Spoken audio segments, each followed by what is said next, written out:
il y a des voix qui traversent le temps.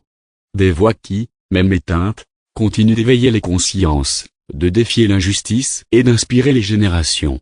Celle de Martin Luther King Jr., pasteur, militant, prix Nobel de la paix, est l'une de ces voix.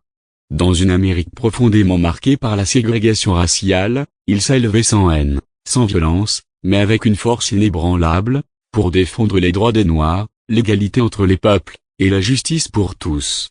Son combat, mené au nom de l'amour et de la dignité humaine, a bouleversé l'histoire des États-Unis et du monde entier. Voici l'histoire de Martin Luther King, l'homme qui a fait de ses rêves une arme pacifique contre l'oppression. Chapitre 1, les racines d'un combat. Martin Luther King Jr. naît le 15 janvier 1929 à Atlanta, en Géorgie, dans le sud ségrégué des États-Unis. Il grandit dans une famille profondément ancrée dans la foi et l'action sociale. Son père, pasteur baptiste, est un homme respecté, engagé contre le racisme. Sa mère est enseignante. Très jeune, Martin confronté aux injustices raciales, interdiction d'aller dans certaines écoles, humiliation quotidienne, séparation imposée entre noirs et blancs. Malgré cela, il étudie avec excellence. Il entre à 15 ans au Morehouse College, devient ensuite docteur en théologie à Boston, et épouse Coretta Scott, une femme brillante et engagée, qui sera sa compagne de lutte. Il aurait pu choisir une vie tranquille de pasteur. Mais l'histoire en décidera autrement. Chapitre 2, le boycott de Montgomery, la naissance d'un leader. Tout bascule en 1955, à Montgomery, en Alabama. Une femme noire, Rosa Parks, refuse de céder sa place à un passager blanc dans un bus. Elle est arrêtée. En réponse, une campagne de boycott des bus est lancée par la communauté noire. À seulement 26 ans, Martin Luther King est choisi pour diriger ce mouvement. Pendant plus d'un an, malgré les menaces, les arrestations, les attentats contre sa maison, il tient bon.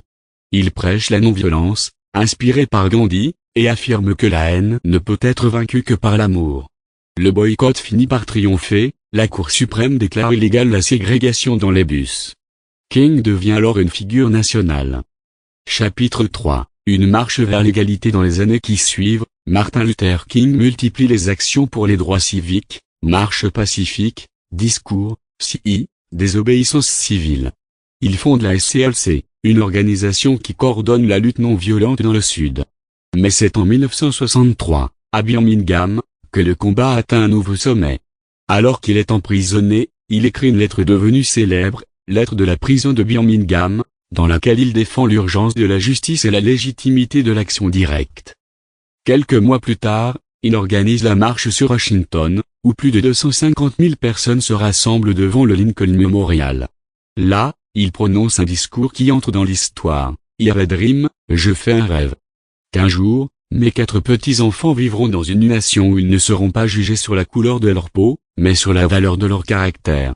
Ce jour-là, le rêve de King devient celui de toute une génération.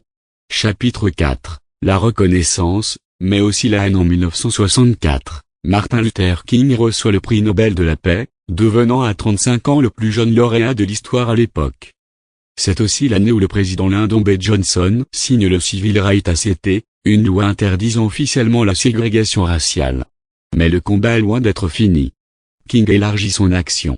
Il lutte contre la pauvreté, s'oppose à la guerre du Vietnam, dénonce les injustices sociales, y compris au nord des États-Unis. Certains, même dans son propre camp, trouvent qu'il va trop loin. Le FBI le surveille, le discrédite, et tente de briser son image. Pourtant, il continue. Toujours sans violence. Toujours avec foi.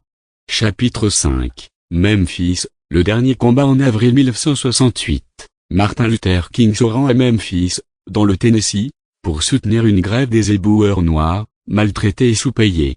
Le 3 avril, il prononce son dernier discours, presque prophétique, « J'ai vu la terre promise.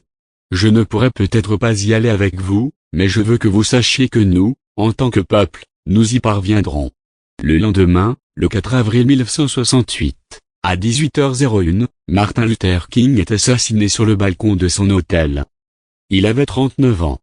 Conclusion, un rêve plus vivant que jamais. Plus de 50 ans après sa mort, l'héritage de Martin Luther King est toujours vivant.